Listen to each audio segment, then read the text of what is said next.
E eu estou aqui hoje para apresentar o tema referente ao bruxismo, que é conceituado como um comportamento caracterizado por uma atividade muscular repetitiva de ranger ou de apertar os dentes.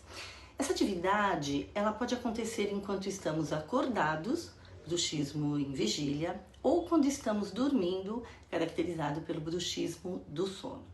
A ciência vem buscando as causas e as consequências dessa excessiva atividade muscular, e muitos fatores estão associados ao bruxismo.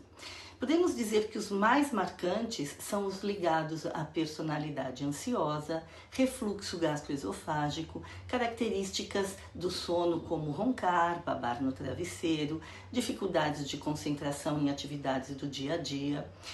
E também podemos dizer que existe um caráter hereditário do bruxismo. Às vezes, vários membros de uma mesma família podem apresentar esse comportamento.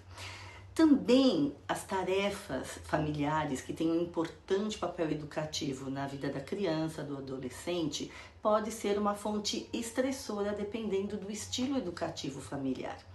E também nas escolas é importante observar a prática das vítimas de bullying, porque essas pessoas são mais propensas ao bruxismo.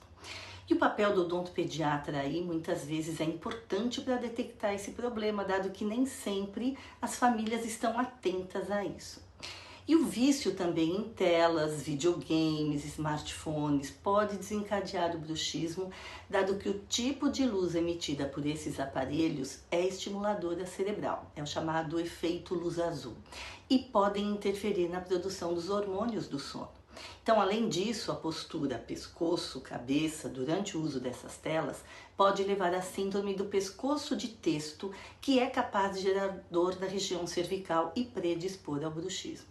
Assim, as consequências mais comumente observadas são cansaço, dores nos músculos da face, dores de cabeça, desgaste dos dentes e fratura dos dentes ou das suas restaurações. Em geral, não podemos afirmar que existe a cura do bruxismo. Essa é uma atividade muscular que pode ir e vir em diferentes momentos da vida do indivíduo. Entretanto, é importante trabalhar os fatores associados, visando uma melhor qualidade de vida para os pacientes.